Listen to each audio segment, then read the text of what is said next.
Hey guys, it's George from Wex here today, and I have with me the Nikon Z6 II. Now, just to be clear, what I'm going to be doing in this video is talking about its video capabilities. So if you are here for a photography review, unfortunately, you are going to have to wait until a later video. But there's still some really good video specs on this, and there's loads to talk about, so I don't think we're going to have any issues with that.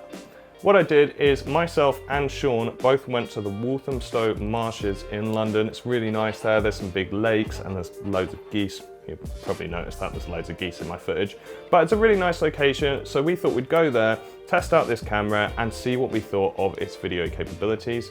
And I'm just going to run you through them now and give you some of my first impressions on the shoot. So we'll start off nice and simple, and that is on the body. The body of this camera is near identical to that of the body of the original Z6. So if you're a fan of that, or if you're already a current owner of a Nikon Z6, then you're going to feel right at home. Everything is really similar, which is not a bad thing at all because it's just a really, really well-designed camera. The grip is massive, which is really, really useful for handheld shooting, and it's got all sorts of buttons and stuff. I found it really, really simple to use. Another thing that they've done that's the same with the original is the menu system, which I'm really happy that they've done because they just didn't need to change it. There was nothing they needed to fix. I felt like the menu system was really good and really simple to use. You can also use touch to control the menu system, which is just awesome. It makes life on the fly shooting just so simple. In terms of the other bits of hardware on the camera, then you have two card slots. One takes normal SD, that's UHS-2, and one takes CF Express, which is quite cool. So whatever card you tend to be using, you can plug that in, no problem. Or of course you can use both at the same time and record backups and stuff like that. On the other side of the camera, you've got a mini HDMI port and you have a USB-C port. Now the USB-C port is a really good talking point because you can use it to hot charge the camera. So if you're in a studio or somewhere where you have access to mains power, or even actually a power bank with a USB-C cable, you can hot charge the camera and not have to worry about batteries at all. Now, if you do want to worry about batteries, it doesn't really matter that much anyway because they've put a new battery in the Z6, but it's the same size as the old one. This is really cool because this new battery provides more power, but if you still have old batteries from the previous camera generation, then you can still use those. They will give you a little bit less power, but it's a good way of saving a little bit of money. You don't need to go and buy a whole load of new batteries. But let's get into the real video specs of this camera because that's what we're all really here for. And the main one for me is the fact that in a recent firmware upgrade, they've allowed you to now shoot in 4K 60p. This is really cool because actually I think it brings it in line with a lot of its competitors. I'd say maybe one of the equivalent cameras in terms of specs is the Panasonic S5. That's probably one of the cameras this camera is going to be really competing with. And that offers 4K 60. So it's really nice that the Nikon Z6 II also offers it. It's worth noting that there is a Super 35 or APS-C crop on the sensor when you shoot in 4K 50p. I took the same shot, one in 4K 25 and one in 4K 50. They're the exact same shot. I was the same distance away from the subject, and you can just sort of see the difference in terms of how intense the crop is. It's a 1.5 times crop, so it is quite a large crop, but you're not losing any quality there due to the megapixels of the sensor. Now for me, I don't really actually mind that so much, but I understand why some shooters would, so it's just good to be aware of. When it comes to 1080p, you can shoot up to 120 frames per second. So if you want to get some really nice, good 4x slow-mo, you can go and do that. I've tested some out here, so you can have a look at some of the slow-mo and see what you think yourself. If you plug in an Atomos, you get a range of extended features on the Z6 II, one of which is the ability to shoot in ProRes RAW and Blackmagic RAW. So if you want top of the range quality footage with all of that detail in there and you maybe want a little bit more flexibility in grading, you can do that. You also get the ability to shoot in N-Log, you get HLG and HDR color profile modes if you plug in an Atomos, and you get the ability to shoot in 10-bit through an Atomos as well. So this is really cool because these are all really, really good professional video features that you'd expect to see in a camera like this, although it is of slight annoyance that you have to be plugging in an Atomos to get these benefits. One point I'd like to bring up, which is something I'd never experienced before, is the fact that I was shooting in N-Log when I was using the Atomos, but because the internal body doesn't support the use of N-Log, I was using the more standard color profile. Now this was quite weird because it meant that my images had two different levels of exposure. Obviously I was recording to the Atomos, so it doesn't matter, but it was really odd on the shoot that I'd look at the Atomos and my image would be perfectly exposed. I'd look at the histograms, everything's cool, but then if I then looked down at my actual camera body, the image was really blown out and really overexposed because of the way that these two color profiles work differently.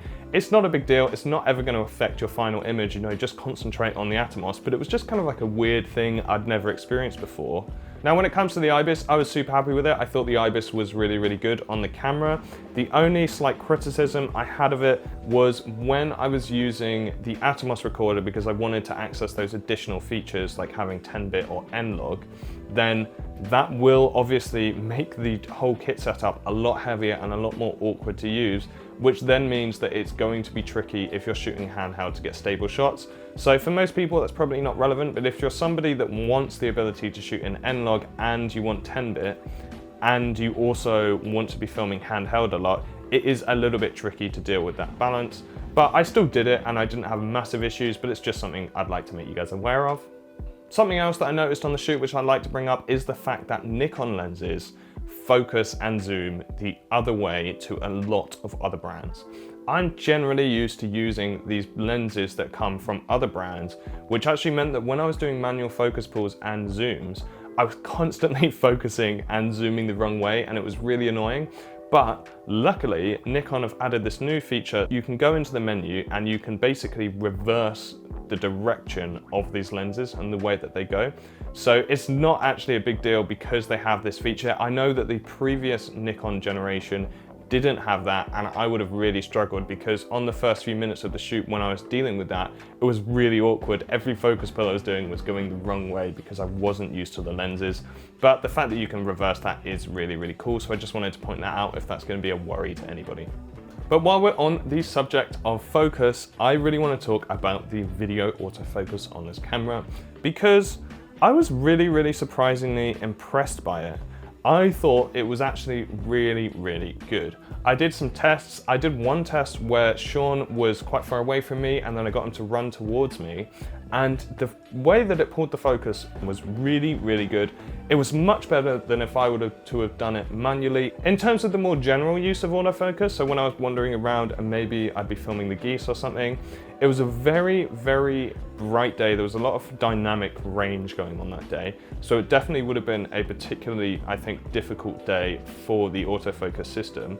And actually, I thought it performed really, really well. And actually, in a camera of this price point, I think it's really, really outstanding. I don't think the autofocus was as good as, say, a Sony a7S III or a Canon R5, but these cameras are so much more expensive than the Z6. So yeah, video autofocus, compared to its competitors in this price point, it blew them away. I thought it was considerably better. So there's a quick overview of the Nikon Z6 II. Now, the real question is, who do I think this is for, and where do I think this actually sits in the market? Now, I think if you're a pure video shooter, this probably isn't the camera for you because it appeals so much more to a hybrid shooter. It's somebody who is interested in taking good photos and good videos because the specs for each aren't both pretty impressive. It depends what specs you value as well, because if you're somebody that wants to shoot log and 10-bit all the time, then again, this camera might be a little bit awkward to use because you're always going to have that Atomos recorder plugged in. If you're running and gunning, that can be a bit awkward. Although to be fair, if you shoot in a studio, that isn't going to be an issue. But if you're somebody that really values good video autofocus, then this camera really, really could be for you. So I guess that's the question you're going to ask yourself. If you're somebody that wants to have loads of color grading control and stuff like that, then maybe the Z6, it will be annoying that you have to always use this Atomos. But if you're not so bothered about doing loads of grading, and actually you just want a camera that maybe you're shooting sports or something, so you can use that tracking and that face detect really well, then yeah, I actually think for this price point in terms of video, this is going to be a really good option. Now, that's it from me today. I'd just like to say that we are going to be doing a photography review, or we're going to be talking about the photography specs of this camera in future videos. So make sure to hit subscribe and turn on notifications so you don't miss that. And of course, if you have any questions or you just want to pick my brain about anything, then please leave a comment below and I'd love to get back to you as soon as I can. But apart from that, I just want to say thanks for watching.